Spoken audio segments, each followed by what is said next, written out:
आशा करता हूं आप सब बहुत अच्छे होंगे। मेरा नाम है सिद्धांत अग्निहोत्री। स्टडी ग्लोस पे आपका बहुत बहुत स्वागत है। दोस्तों, आज हम बात करेंगे भारत बंद की। 25 करोड़ लोग आज सड़क पे आएंगे। 25 करोड़। अब ऐसा क्यों हो रहा है भैया, क्यों भारत बंद है, हम देखेंगे। लेकिन यहाँ पे जबरदस्त स्ट्राइक्स जो है वो होने वाली है। आज आखिरी दिन ऑफर का। आप चाणक्य नीति लेंगे तो आपको सुपीरियर मैथ्स में कोर्स फ्री मिलेगा। डिस्क्रिप्शन कमेंट बॉक्स में लिंक है। मात्र 400 रुपए का कोर्स है। वैसे दोनों कोर्स हजार के। अगर आप सुपीरियर मैथ्स लेने में तो भी 1000 का है। तो बेस्ट यही है कि आप दोनों कोर्स ले सकते हैं। आज 12 बजे ऑफर खत्म हो जाएगा। तो बात यह है कि यहाँ जो भारत बंद है, भारत बंद क्यों होता है? कोई इशू पे, कोई बर्निंग इशू हो गया या कोई ऐसी चीज जिससे लोग सरकार से नाराज हैं।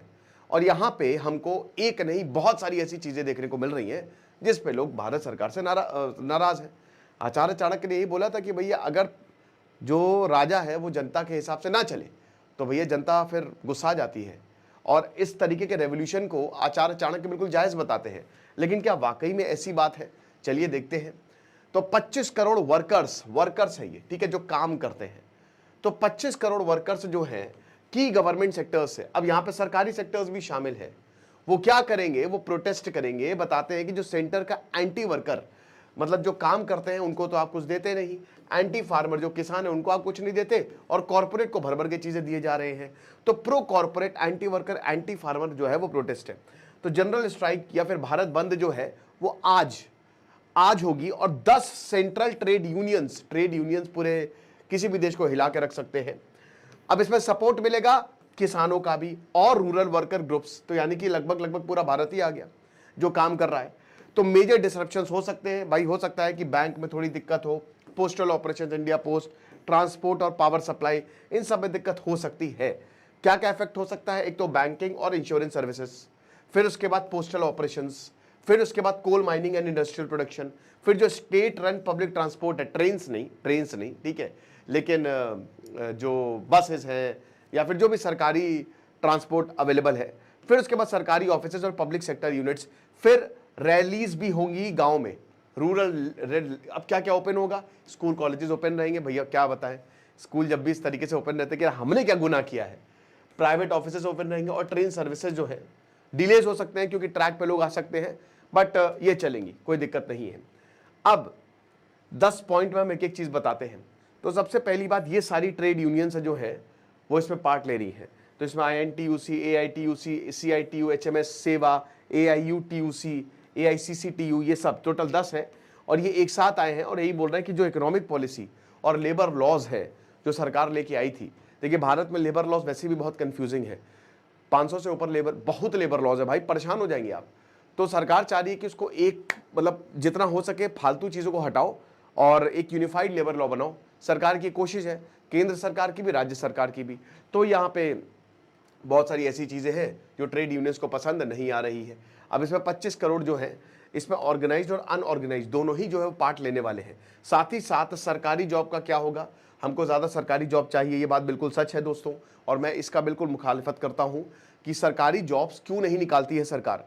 हर जगह आप देख रहे हैं कि आप किसी भी डिपार्टमेंट में उठा के देख लीजिए, आपको वहां पे लोग कम मिलेंगे, इंप्लॉयज कम है, काम ज्यादा, इंप्लॉयज कम है। लेकिन फिर भी सरकार कहती है पैसा, तो फालतू चीजों में भी तो बहुत ज्यादा पैसा खर्च होता है। हम उसको रोक सकते हैं, फालतू चीजों में पैसा खर्च हो जाएगा। जैसे अभी जो दिल्ली सरकार का डिसीजन है, मुझे बिल्कुल समझ में नहीं आया कि आप 10 साल पहले जो है उसके 15 साल पहले आप जो कार है उनको, वो अब उनको पेट्रोल नहीं मिलेगा। क्या मतलब है इस बात का? ये बहुत ही उलझुल डिसीजन है। ऐसे डिसीजन नहीं होने चाहिए, क्योंकि देखिए जनता के लिए सरकार है। जनता का मूड खराब होगा तो जनता सरकार को बदल देगी। तो मेरे ख्याल में जनता के हिसाब से चलना चाहिए। तो सरकारी जॉब अगर मान लीजिए आज की सरकार सरकारी जॉब वैकेंसीज निकालती है तो इनको उन्हीं का फायदा होगा सबसे ज्यादा। वो लॉन्ग टर्म लोग जो है उनको पसंद करेंगे और उनको लेके आएंगे। देन उसके बाद MG नरेगा, भाई वेजेस जो है, अभी देखिए ये रिपोर्ट भी आई थी कि प्रॉफिट तो कॉर्पोरेट्स को बहुत हो रहा है लेकिन वेजेस नहीं बढ़ रहे हैं। अब जब कॉर्पोरेट्स की बात है, वो वेजेस नहीं बढ़ा रहे तो गांव में क्या वेजेस बढ़ेंगे? तो जो MG नरेगा के वेजेस है उनको बढ़ाइए। और वर्क डेज, ठीक है ना, इसको भी। फिर उसके बाद कुछ एम्प्लॉयमेंट स्कीम निकालिए अर्बन एरियाज में, शहरों के लिए। बहुत सारे शहरों में बेरोजगार है ना, बेरोजगारी दर बढ़ता जा रहा है। 140 करोड़ हम है। अब आयरनी ये है कि ज्यादा से ज्यादा फार्मर में ही है, क्योंकि आप उसी में ही जा सकते हो। अनऑर्गेनाइज सेक्टर है, क्योंकि ऑर्गेनाइज सेक्टर में इतनी जॉब्स ही नहीं है। अगर इतनी जॉब्स, बाहर जाते हैं और जो जॉब्स भी है उनका भी जो स्टैंडर्ड है बहुत अच्छा नहीं है। अब मैं किसी कंपनी का नाम नहीं लूंगा, लेकिन आप कंपेयर करिए अमेरिका या यूरोप की कंपनी और यहाँ। अभी मैं एक वीडियो देख रहा था, उसमें बता रहा था कि मैं स्वीडन में काम करता हूँ एक आईटी सेक्टर में, तो वहां पे 4 बज गए और 4 बजे शाम को 4 बज गए। आपको पता है ना कि जब गर्मियां होती है तो यूरोप में दिन ही नहीं ढलता है। 12-12 बजे, रात के 12 बजे, डेनमार्क में रात के 12 बजे रात होती है, ठीक है, तो दिन ढलता ही नहीं, वो दिन भर सूरज जो है वो निकला रहता है, 3-4 घंटे के लिए अंधेरा होता है। तो बता रहे कि हम भैया 4 बजे से ज्यादा थोड़ा सा ओवर टाइम करने के लिए रुक गए। हमने सोचा चलो काम है कर लेते हैं, और उसमें उनके ऑफिस में भी सब कुछ होता है। आप PS खेल सकते हो, PS5 खेल सकते हो, प्ले स्टेशन खेल सकते हो, गेम खेल सकते हो, मतलब कमाल है। तो वहां पे आती है HR, कहती है भैया आप घर जाइए, आपको नहीं आपको आप जो भी काम है आप कल कर लीजिएगा, आपको 4 बजे से ज्यादा रुकने की इजाजत नहीं। और भारत में क्या होता है कि नहीं बेटा तुम 6 क्या, तुमको यहीं तुम बिस्तर ले आओ, यहीं पे बिस्तर रजाई वजाई ओढ़ के यहीं पे रहो, घर जाने की जरूरत नहीं है, करो काम। पैसा क्या, पैसा जितना है उससे 100-200 कम दे देंगे हम। यही भारत में तो यही है ना। तो ये चीज है। मैं एक चीज देखता हूं, जैसे अभी कल मैंने देखा कि लखनऊ में एक मैंगो फेस्टिवल होता है, वहां पे लोग ऐसे पागलों की तरह आए और ऐसे आम लूट के ले गए, कोई सिविक सेंस नहीं है। मैं ये देखता हूं कि हम बहुत बड़ी बातें करते हैं, धर्मों की बहुत बड़ी बातें करते हैं, धर्म गुरु बनते हैं, लेकिन एक्चुअल में क्या हम उनको फॉलो कर रहे हैं? उसको फॉलो यूरोप कर रहा है। आप यूरोप में देखिए, अभी मैं एक व्लॉग देख रहा था, उसमें बता एक यूरोप डेनमार्क में, तो वहां पे जो उन्होंने कुछ खरीदने के लिए सामान रखा हुआ था, ठीक है, मतलब बेचने के लिए सामान रखा हुआ था, तो अपने घर के बाहर रखा हुआ था, और वहां पे कोई आदमी या कोई औरत नहीं थी। इतनी ऑनेस्टी चल रही है। भारत में आप देखिए, तो बात यह है कि आपको अपने स्टैंडर्ड को बढ़ाना पड़ेगा, सिविक सेंस लाना पड़ेगा। सिविक सेंस ना होने की वजह से रोड की हालत है, शहर की हालत है, रेलवेज की हालत है। आप देखिए, हम इतनी बड़ी बातें करते हैं, लेकिन हम उनको एक बात को फॉलो नहीं कर रहे, एक बात को फॉलो नहीं कर रहे, बल्कि वहां पे वो बातें बड़ी नहीं करते, लेकिन फॉलो हर एक चीज कर रहे हैं। तो गजब हिपोक्रेसी है।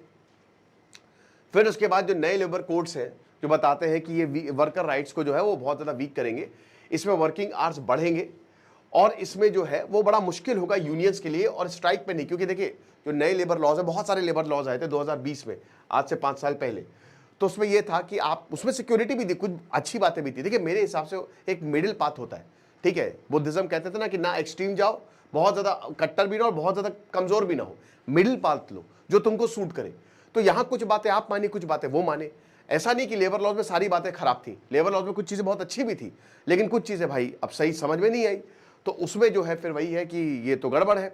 17 पॉइंट डिमांड है लेबर मिनिस्टर को, 17 पॉइंट डिमांड जो है, 17 पॉइंट्स जो है कि आप हमारी ये बात मान लीजिए, हम अभी इसी वक्त स्ट्राइक को खत्म कर देंगे।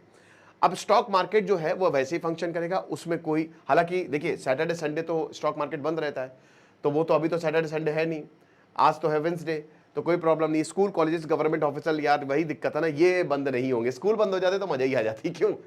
उसके बाद बैंक्स जो है, बैंक सबसे इंपॉर्टेंट, वो भी they will remain open, but क्योंकि जुलाई 9 आज कैमरा ऑफ हो जाता है यार। मैं तो 4 कैमरा है, हर कैमरा पता नहीं क्या प्रॉब्लम है।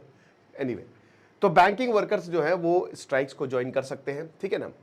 उसके बाद पब्लिक ट्रांसपोर्ट जो है वो कुछ रीजन में हो सकता है अफेक्टेड रहे, डिले हो सकता है, स्टूडेंट और ऑफिस गोअर्स के लिए प्रॉब्लम हो सकती है। थोड़ा सा देख दाख के प्लान करके जाइएगा, अपने ही व्हीकल से जो तो ज़्यादा बढ़िया है। बाकी participation levels they are varied by locations. कुछ एरिया में आखिरी मिनट में अनाउंसमेंट हुआ, जरूरी नहीं कि हर भारत में स्ट्राइक भी हो, तो पहली बार नहीं है इस तरीके का प्रोटेस्ट हुआ है। ऐसे ही 26 नवंबर को हुआ था 2020, मार्च 28-29 2022, फरवरी 16 2024। तो इसमें डिसइन्वेस्टमेंट ये बहुत बड़ा कि प्राइवेटाइजेशन जो है, पब्लिक प्राइवेटाइजेशन की हो रही है। देखिए, मैं इसके सपोर्ट में हूँ, मैं पूरा प्राइवेटाइजेशन नहीं, लेकिन मैं ये थोड़ा बहुत आपको प्राइवेटाइजेशन करना पड़ेगा, क्योंकि जो सरकारी सर्विसेज है ना भैया, भगवान बचाए उनसे, भगवान बचाए। मैं तो कहता हूँ बिजली को भी प्राइवेट कर दो, सिंपल सी बात है। ये फालतू की बातें जो है ना वो ग्राउंड में समझ में नहीं आती। थोड़ा प्राइवेटाइजेशन आप करिए, क्योंकि सर्विस ठीक मिलती है उससे, वरना सरकारी आप तो ऐसे चक्कर लगाते हैं। या तो आप सरकारी सर्विसेज उस लेवल की कर दीजिए, और इससे कंपटीशन भी बढ़ता है, सरकार को भी ये रहता है कि हाँ यार हमको भी कंपटीशन जो है वो। लेकिन हाँ, बहुत ज़्यादा प्राइवेटाइजेशन डेंजरस हो जाता है। आप मैक्सिमम 10% तक कर दीजिए, 5% तक कर दीजिए, हद से ज़्यादा प्राइवेटाइजेशन करेंगे तो फिर गरीबों को प्रॉब्लम आ सकती है। बाकी आप चाणक्य नीति और सुपीरियर मैंस में ये चाणक्य नीति खरीदेंगे तो ये कोर्स फ्री है। आज आखिरी दिन है ऑफर का, 400 रुपये का कोर्स अवेल करिए, डिस्क्रिप्शन कमेंट बॉक्स में लिंक है। खुश रहिए, पढ़ते रहिए। दिस इज सिद्धांत अग्निहोत्री साइनिंग ऑफ। कोई हॉलीडे नहीं है, लेकिन